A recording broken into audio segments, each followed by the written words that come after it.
I think it is fair to say that the gloves are officially off in the SUV crossover ring. All the big manufacturers are represented, and a couple of the new kids on the block also have their own version of crossover sports utility vehicles. And if you look on our roads, boy, they are supremely popular. So it looks like the manufacturers certainly are heading in the right direction.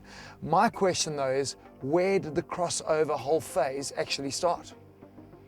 Well, it started with this brand back here, the Lexus. In '98, they brought out their RX, which basically was a new category in the premium segment. And they were the first crossover sports utility vehicle.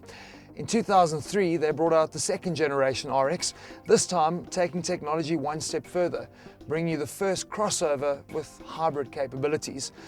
Today, we have our hands on the brand new Lexus RX450h. It looks the part, eh? Indeed it does, particularly in a lifestyle environment like the Manton Marina at the Vaal Dam, where it looks more than at home. There are quite a few styling changes on the new RX. You'll notice a more masculine approach to the design, with a sideline that seamlessly integrates the unique front and new rear.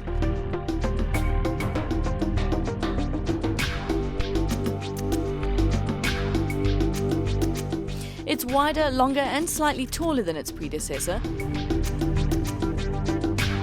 and carries all the new blue badging that tells you you're not just looking at any old Lexus, this is the hybrid. Inside the cabin, it's like Back to the Future, but in style. Leather seats and quality finishes integrate with sophisticated design elements to create a cabin that's as comfortable as it is intriguing. Like other Lexus hybrids, the display includes a dial to reflect the power flow between the electric motors, battery and engine. It's also practical with plenty of space to put stuff. Ergonomically, there's not much to fault in this newcomer. It's pretty clear that the Lexus RX450h is the future of motoring, but it's amazing how things have changed from an entertainment perspective inside the vehicles of today, and the Lexus is no exception. I mean, you think back to the days when we used to go to the drive-in, that dodgy little speaker used to hang inside the window and you and your girlfriend getting all cozy in a very uncomfortable car. Now you've got all the leather refinement, but you've also got the most unbelievable home entertainment system.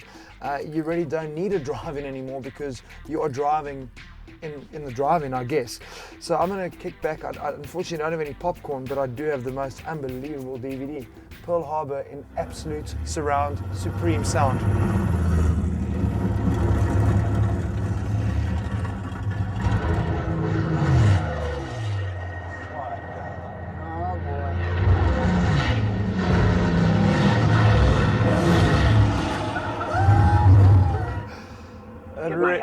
It really is brilliant. You can't believe it. This is actually a surround sound system in a motor vehicle. Obviously, from a safety point of view, you can't be watching DVDs while the car is in motion. Handbrake has to be on. But as an optional extra, you can get the DVD system in the back, in the seats in the back. So for the kids cruising, but it doesn't mean the sound quality is not going to be the same. It's just unbelievable. Mark Levinson sound system. It says premium surround, and they weren't lying. It's brilliant. The cargo area of the RX has been increased, although Lexus South Africa was, just before launch, still deciding whether to forego some of that space to include a full-size 19-inch spare. Your 60/40 split is easier to get to now, with a handle just inside that automatically flips the seats down.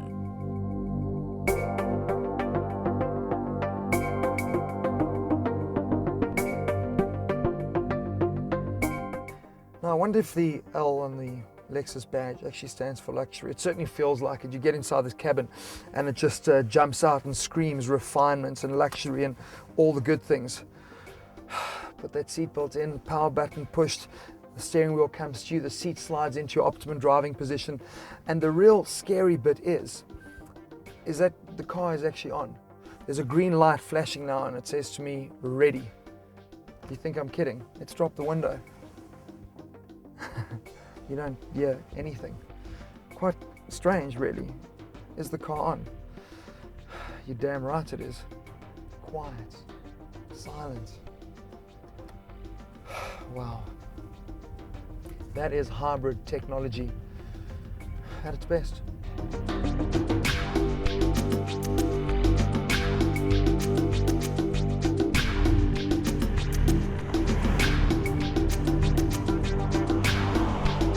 I just keep smiling when I drive it, because there is such refinement and detailing that goes into the manufacturing of Lexus brands. They've actually got a plant, the Kakura plant, which concentrates only on hybrid technology, and it really does show. They are class leaders.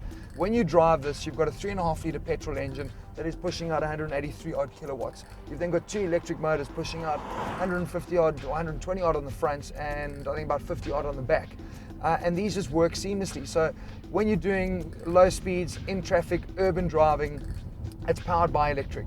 You don't hear the car, there are no emissions, and obviously you're saving on fuel. But as soon as you want to go and you put your foot down, you're getting the power of the petrol engine, also pushed by the electric motor as well. So it gives you some really incredible acceleration on tap.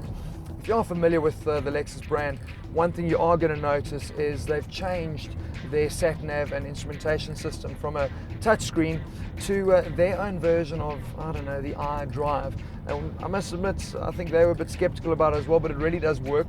It's in a perfect hand position, and they've kind of taken the thing that we use every single day in the office, and that is the mouse on our computers. So you've got the little toggle, and it locks on to the various options that you want to set. So even when you're driving, you know that it's locked onto navigation, or it's locked onto audio, and your enter buttons are both on the left and right side. So it really is like operating your computer at home.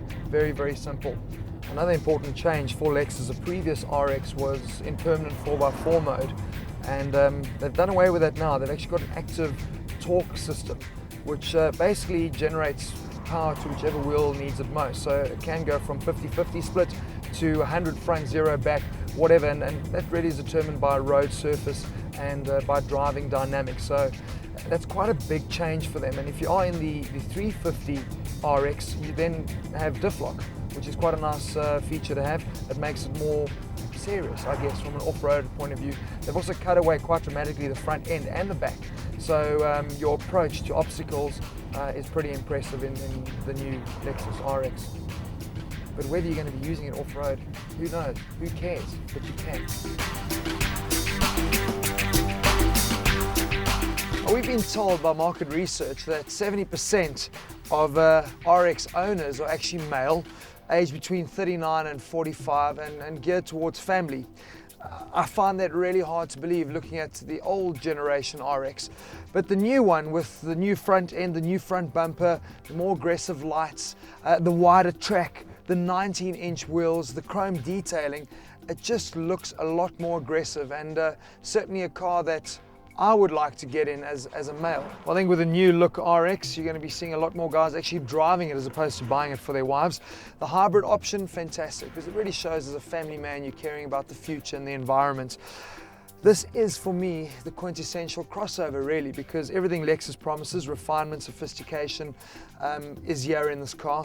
But you really are crossing over to new technology, environment, hybrid, high performance. Hybrid's always meant to be boring, and suddenly you've got a high performance SUV. I think they're onto something good here.